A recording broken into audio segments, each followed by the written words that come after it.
talking of gadgets, there are so many gadgets in all of the James Bond movies. What gadget kind of sticks out in your mind as one of the most appealing and the most ingenious? I think the little flying thing. The little flying thing. Yeah, what would they call it? The gyrocopter. I had a prompt there from a colleague. And I can't remember how they actually used it, but that was in I think You Only Live Twice. Did it come in a packing case? That's right. It arrives in a packing case, and from M. No, is it? Yeah, M. No, from Q. From Q. That's right. I knew it was a letter. Brian, you have somewhere. watched these films, haven't you? Yeah.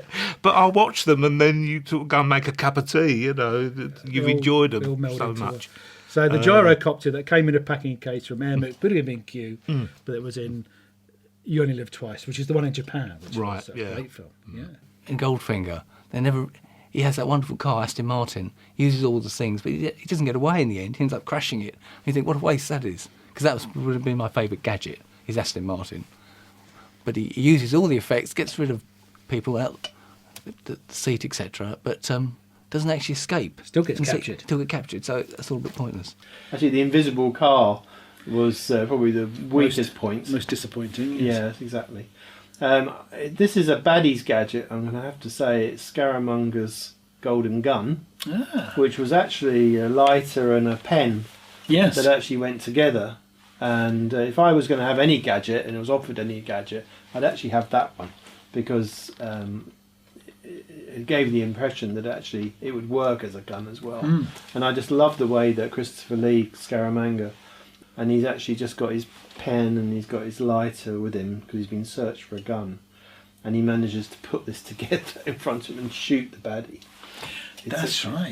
Yeah, it's a really cool gadget. And it's worth having because it's solid gold too, so it's probably worth a couple of quid. The gadget I'd most like to have would be the magnetic watch that was in Live and Let Live and Let Die, where he was able to get the zip down on Madeline Smith's dress.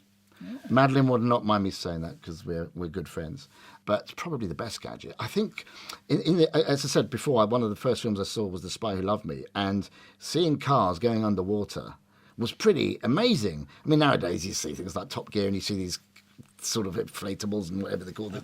They go under, and you think that's quite, we could probably do that. But to take out, which I think it was a TL7, was it a TL7? But to take Lotus Esprit. The Lotus Esprit. To see that car and it go underwater. I know it's all smoke and mirrors. I know it's all tricks. I know it's all gadgets because it's all put together because that's what we do in this industry. But it was pretty cool. A car going all the way along, going under the water, coming out the other side, and all these people looking. So I think for the sheer spectacle of its time and the surprise of it all, I think a car going underwater, I think it would be the Lotus Esprit from The Spy Who Loved Me. And a villain? You've got to pick a villain from the series. Villain? Well, you say I keep thinking of Blofeld, but he was played in 2 films by Donald Pleasance and Charles Gray. But he's my favourite character with the cat. He was stroking his cat, isn't he? He's nasty. He's just a nasty character. Doesn't care about anybody, but then none of them really did. That's true. Said and done. But he's my favourite villain. I'm tempted to say Christopher Lee because I actually met him. Now that's a good reason. I never worked on a picture with him. Phil, I think, worked on a Dracula picture, but I did meet Christopher Lee. Yeah. At Pinewood Studios, 1968. I was 17, and he was filming when Dracula was risen from the grave. Ah, right. We were at a party where Hammer Films won the Queen's Award to Industry, so I got him to sign a menu for me. So yeah, Christopher Lee. I think you plays a good villain. Perfect justification for. Choosing Man with a golden gun? Man with a golden gun. Oh, there's a memory. Can you remember the character's name? Scaramanga, of course. There you are. I knew it began with it. There you are, Brian. No one had a voice like Charles Gray, who I think played Blofeld. I mean, he had the most amazing voice.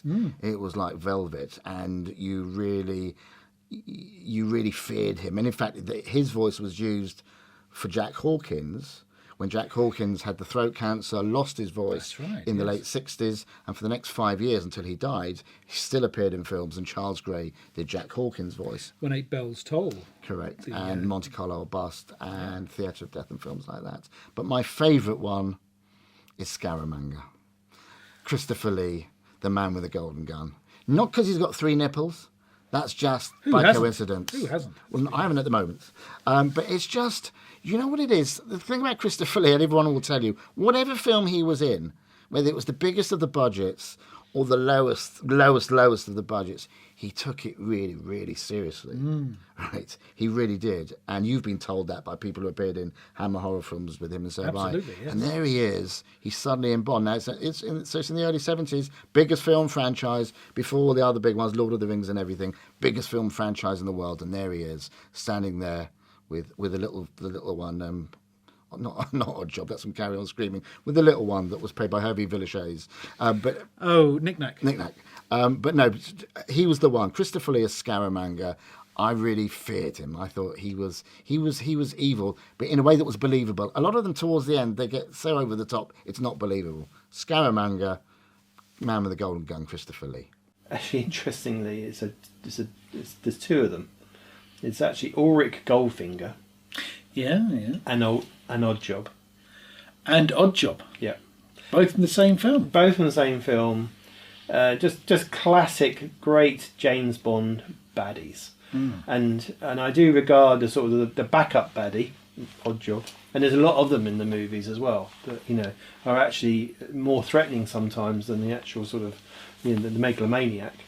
But I think that Goldfinger was the first of those sort of big, megalomaniac baddies, and I think that Odd Job for me was the first of the sort of those henchmen that was vicious and nasty, and it really left a lot, in my mind about what a baddie should be like.